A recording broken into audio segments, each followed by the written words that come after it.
I'd say Private War is a portrait of a truly extraordinary and yet recognisable woman. A woman who is brilliant, brave, courageous, but also, has the same troubles, anxieties and flaws that any of us do. And I think, it's a story of a war correspondent. And I think had it just been sort of hagiography or some sort of putting her on a pedestal, it wouldn't be the film that Matt Heineman or myself wanted to make, because, I think what is brilliant is about someone who can admit fear and goes through that. It's not so interesting to make a film about someone who is fearless. The interesting thing is to make a film about someone who has fear and who puts themselves into a situation where that fear is daily tested.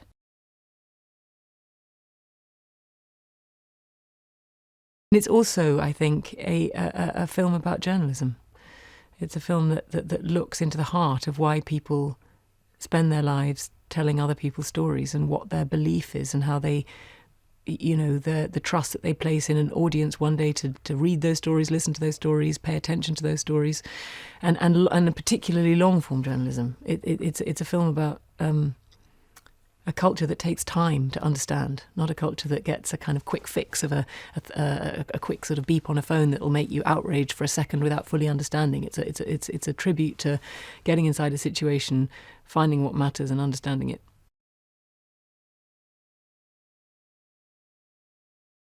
I think it's also a tribute to, to journalism in its noblest form. Journalists can get a lot of flack sometimes, tabloid journalists and journalists who hound people and, underhand journalists. But there are truly noble journalists out there who are telling the stories that really matter. And this is a film to do honour to them.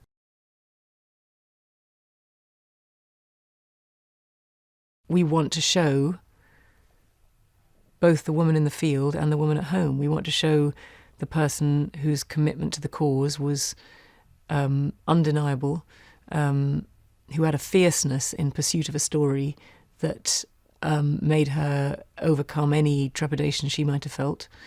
But we also see a woman who was haunted by the things that she's seen when back on dry land, back at home, because there is no way that you can be exposed to those kind of atrocities and not pay for it somewhere down the line.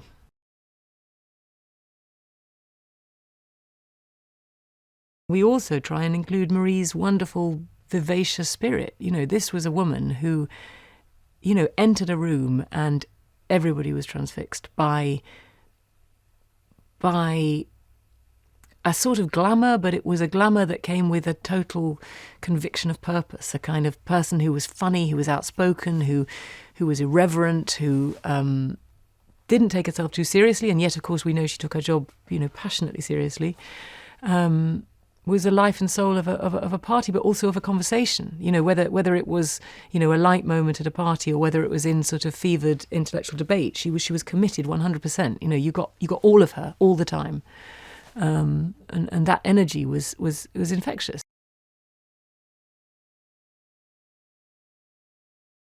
She has such a cool voice. I mean, she has a wonderful voice, and everybody talked about it. She has a smoker's voice, which I don't have, but she had this sort of. She had such power in her consonants and in her vowels, and she just had this sort of it's a Long Island sound, but it's mixed in with a bit of having lived in London. She's a great storyteller, great raconteur. She just has there's a muscularity to the voice, which is I love doing it, and it just it was a joy to be her. It was really because she makes everything sound cooler than I do.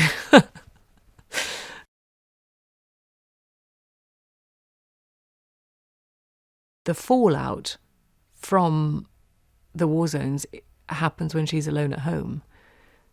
So there was a sort of energy driving her, and me playing her, filming all the war zone scenes, which in London I had to confront the cost of. I had to confront the cost of everything she'd seen, and I had to go to potentially her darkest places, actually, in London, the loneliest part of paying for what you've seen and paying for the truths you've told.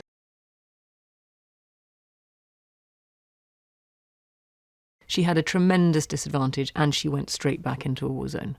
I mean, there is no way, you have you do not have your full vision. Maybe not, it's not quite 50% because you've got some, but I mean, you are very, very vulnerable on this side. And Paul Conroy, will testify that he had to literally watch her back, and, they could get blindsided, literally if something happened on Marie's blind side. No, I mean, most people would have probably given up after that kind of injury.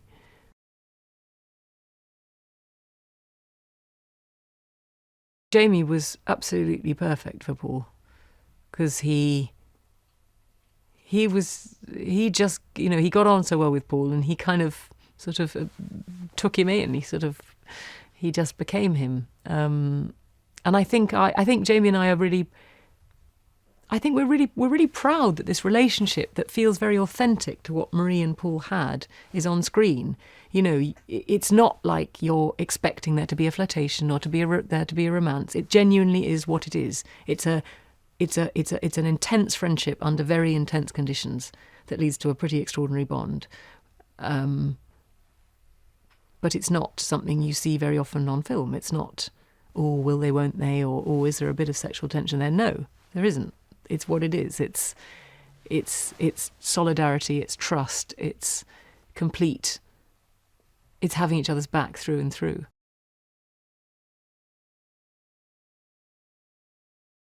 I love Stanley's work, and he needed to be a smart, sexy, older guy who could match her brain, who you just buy it, and it needed to be an actor of Stanley's caliber, it's not easy to get brilliant male actors to play supporting roles, and he did it, and he was totally brilliant. We had so much fun doing it because it felt like them. It felt like a mature relationship that she would have at that time of her life, and he made me laugh a lot, and Marie liked to laugh, and Stanley made me laugh, and Tony made Marie laugh. So it was great.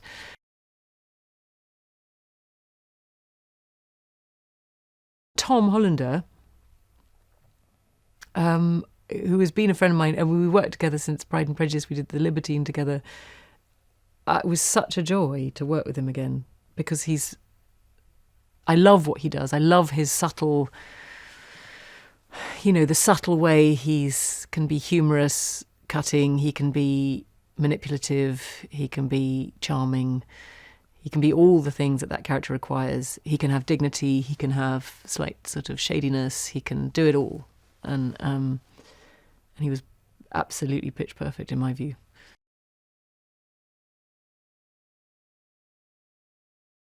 Matthew is an extraordinary filmmaker, full stop. And it's interesting, it doesn't really matter whether he's doing drama or documentary. It's his storytelling capabilities, it's the way he edits, it's the way he gets inside a mind of his character. And I think he treated me as Marie in the same way as he treated those men from Raqqa in City of Ghosts. I think he... and it was very interesting for me to see a film of mine that's been edited by someone who's done documentary, because I felt probably, maybe for the first time, that probably every frame of footage has been watched.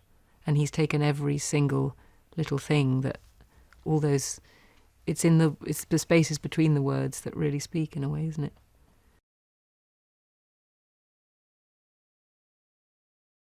We were so lucky to film in Jordan because, it was uncanny how Jordan was able to stand in for all these different conflict zones. It's not a tremendous tourist advert, I know, for Jordan to say that it was great for war zones, but a lot of these countries are tremendously beautiful, and it's the terrain that was able to be so varied. People were most amazed that we were able to replicate Sri Lanka in Jordan. Even Jordanians, when we went to the forest that we filmed the Sri Lankan village in, Jordanians were saying, I had no idea this existed in our country.